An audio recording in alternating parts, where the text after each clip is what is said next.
Hello. आज हम राजनीति विज्ञान में अरस्तु की क्रांति के विषय पर हम बात करेंगे कि अरस्तु ने क्रांति के बारे में क्या कहा। इससे अगले वीडियो में हमने अरस्तु की क्रांति के बारे में बात करते हुए ये समझने का प्रयास किया था कि क्रांति क्या है, या अरस्तु ने क्रांति के क्या कारण है क्रांति होने के, या क्रांति कितने प्रकार की होती है, इस चीज़ों के बारे में हमने बात की थी। तो हमने देखा था कि क्रांति शब्द में जो अरस्तु बताते हैं कि राज्य की सत्ता में परिवर्तन होता और परिवर्तन के फलस्वरूप संविधान में परिवर्तन होता। एक शब्द अरस्तु केवल काम लेता है, एक कि संविधान में परिवर्तन होना एक क्रांति है। क्रांति आंशिक रूप से भी हो सकती हैं, पूर्ण रूप से भी हो सकती हैं। अगर संविधान में पूरा परिवर्तन होता है तो ये पूर्ण क्रांति है, और संविधान में कुछ संशोधन होता है तो ये एक अर्ध क्रांति या आंशिक परिवर्तन माना जाता है। तो आज हम ये देखते हैं कि अरस्तु ने जो क्रांति के जो मूल कारण बताते हैं, इस कारणों में को रोकने के क्या प्रयास किए जा सकते हैं, या अरस्तु ने रोकने के लिए क्या उपाय बताए हैं कि जिससे कि क्रांति को रोका सके। तो पहली हम बात क्रांति को उपाय में देखते हैं कि शक्ति पर नियंत्रण। अरस्तु कहता है कि राज्य में शक्ति का केंद्र बिंदु किसी एक व्यक्ति या एक संस्था या एक पक्ष में न हो, उसका एक वितरण समान रूप से विकेंद्रीकरण हो, या उसका शक्ति का बंटवारा हो, जिससे कि शक्ति है वो एक जगह केंद्रित नहीं होगी। अगर शक्ति एक जगह केंद्रित होगी तो ऐसी स्थिति में राज्य में निरंकुशता स्थापित हो जाएगी। जब राज्य में निरंकुशता स्थापित होगी तो धीरे धीरे हम देखते हैं कि आम लोगों के या सामान्य लोगों के जो अधिकार हैं वो अधिकार हनन होते रहेंगे, और ऐसी स्थिति में एक विपक्ष तैयार हो जाएगा। तो वो कहता है कि शक्ति का विभाजन हो, यानी शक्ति का विकेंद्रीकरण हो, जिस प्रकार से वर्तमान में जो आधुनिक संघात्मक शासन व्यवस्था वाले जो राष्ट्र हैं जहाँ पे शक्तियों का विभाजन है। दूसरी बात वो अरस्तु कहते हैं कि समान पद इत्यादि का वितरण न्यायपूर्ण हो। पद और सम्मान और एवं सम्मान का वितरण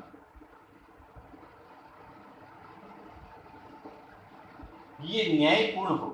कैसे हो? न्यायपूर्ण हो। अर्थात वो कहता है कि पद है या राज्य में लाभ है या पुरस्कार है, इनका जो वितरण है वो निष्पक्ष होना चाहिए। यानी कि अगर कोई व्यक्ति योग्य है तो उस व्यक्ति को उनकी योग्यता के अनुसार राज्य द्वारा उसको पुरस्कृत किया जाना चाहिए, जिससे कि वो राज्य की सत्ता में भागीदारी निभाए या राज्य के कार्य में एक ईमानदारी पूर्वक काम करे। तो इस प्रकार से निष्पक्ष हो, या किसी एक अनजान व्यक्ति को या अजनबी व्यक्ति को कोई भी राजनीतिक पद है वो नहीं दिया जाना चाहिए। क्योंकि अगर उस प्रकार के जो व्यक्ति को, जिसको आप राज्य के बारे में कम जानकारी है, अगर हम उस प्रकार के व्यक्ति को अगर कोई एक बहुत महत्वपूर्ण पद देंगे तो वो पद का दुरुपयोग भी कर सकता है। तो इस प्रकार से अरस्तु क्रांति को रोकने के बारे में कहता है कि पद है या सम्मान है या पुरस्कार है, इसका जो वितरण है वो एक निष्पक्ष एवं न्यायपूर्ण किया जाना चाहिए, जिससे कि आम जनता के बीच में एक राज्य एवं सत्ता के प्रति एक सहानुभूति या एक निष्पक्ष ईमानदारी की छवि हो, जिससे उनको लगे कि राज्य सही तरीके से शासन संचालित कर रहा है। नेक्स्ट वो कहता है कि राज्य को परिवर्तनों से बचना चाहिए। परिवर्तन क्रांति का सबसे महत्वपूर्ण कारण है। राज्य इस प्रकार की व्यवस्था देखे या राज्य हर सी व्यवस्था पर नज़र बनाए रखे कि राज्य में कोई भी वर्ग असंतोष नहीं हो। अगर कोई वर्ग असंतोष हो गया तो ऐसी स्थिति में राज्य में क्रांति स्वाभाविक हो जाएगी, और अंत में ये जब क्रांति प्रारंभ हो जाती है तो इसको रोकना भी मुश्किल हो जाता है। तो अरस्तु कहता है कि इस प्रकार से वो कहता है कि राज्य में परिवर्तन से हमेशा बचना चाहिए। नेक्स्ट कहता है कि आर्थिक असमानता कम होना। क्रांति की जो प्रमुख कारण में ये देखते हैं कि धन का जो वितरण है, और ये जो वितरण है इसके वितरण के आधार पर जो अमीर और गरीब इनके बीच की जो खाई है, अगर राज्य इस चीज का ध्यान नहीं रखेगा और धन का जो वितरण है इसका जो बैलेंस अगर सही तरीके से नहीं करेगा, अगर देश में आर्थिक असमानता होगी तो आर्थिक असमानता के फलस्वरूप राज्य में जो दो वर्ग होंगे, अमीर और गरीब, यानी जो व्यक्ति गरीब है वो ज़्यादा गरीब हो जाएंगे और जो व्यक्ति अमीर है वो ज़्यादा अमीर हो जाएंगे। तो इस प्रकार से दोनों वर्गों की संख्या में अलग अलग जो बिखराव होगा तो उन दोनों के बीच में एक प्रतिद्वंद्विता पैदा हो जाएगी। इसलिए राज्य इस चीज़ का ध्यान रखे इस चीज़ का बैलेंस रखे कि राज्य में न तो ज़्यादा अधिक अमीर हो न ज़्यादा गरीब हो, उन दोनों के बीच में एक सामंजस्य स्थिति पैदा हो, जिससे कि राज्य में क्रांति को रोका जा सके या लोगों के जो अधिकार हैं या आर्थिक स्तर पर लोगों को समानता स्थापित की जाए। फिर वो बात करते हैं कि समाज में मध्यम वर्ग को बढ़ावा देना। मध्यम वर्ग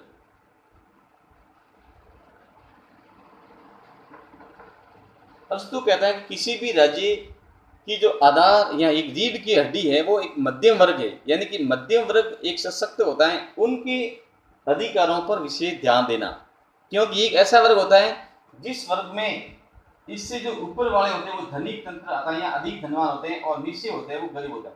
लेकिन ये जो वर्ग ऐसा होता है कि सबसे ज़्यादा जो प्रॉब्लम इनके साथ आती है, क्योंकि जो मध्यम वर्ग है ये न तो ज़्यादा ऊपर जा सकते हैं और नहीं ज़्यादा निम्न स्थिति में आ जाता है, इसलिए इनकी जो आकांक्षाएं होती है तो इनकी आकांक्षाओं को ध्यान में रखते हुए राज्य इस प्रकार की योजनाएं निर्मित करे जिससे कि राज्य का जो मध्यम वर्ग है वो संतुष्ट रहे, और अगर ये मध्यम वर्ग संतुष्ट रहेगा तो राज्य में क्रांति को रोकने में सहायता मिलेगी। नेक्स्ट अर्थु कहता है कि जनता में संविधान के प्रति आस्था हो। ये सबसे महत्वपूर्ण बात है कि अगर कोई राष्ट्र है, किसी राष्ट्र की जो शक्ति का जो प्रमुख कारण है तो वो रहता है कि एक वहाँ की जो निवास करने वाले व्यक्ति हैं उनकी संविधान के प्रति निष्ठा हो, संविधान और देश का जो कानून है उनके प्रति निष्ठा हो।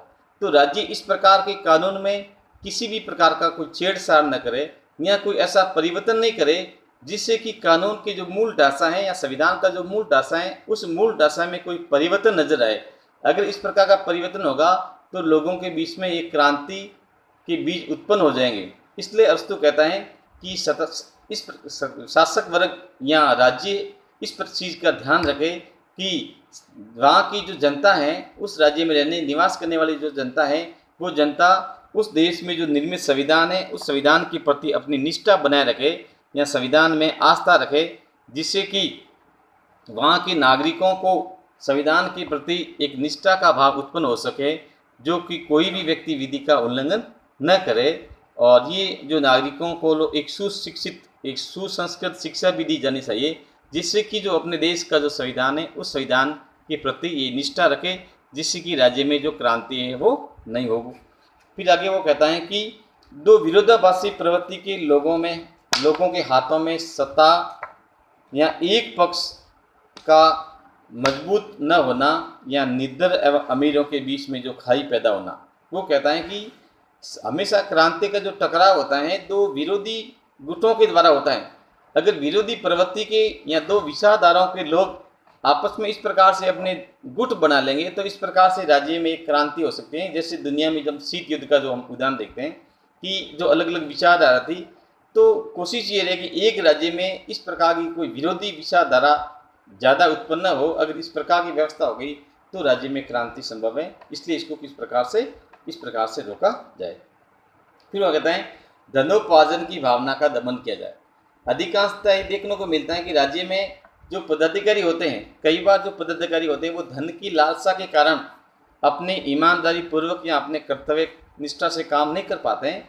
तो ऐसी स्थिति में कई बार वो भ्रष्टाचार या रिश्वतखोर के आरोप भी उन पर लगे जा सकते हैं, और इस प्रकार के जो अपराध करने के फलस्वरूप वो लोग अधिक से अधिक अपने धनोपार्जन में लग जाते हैं।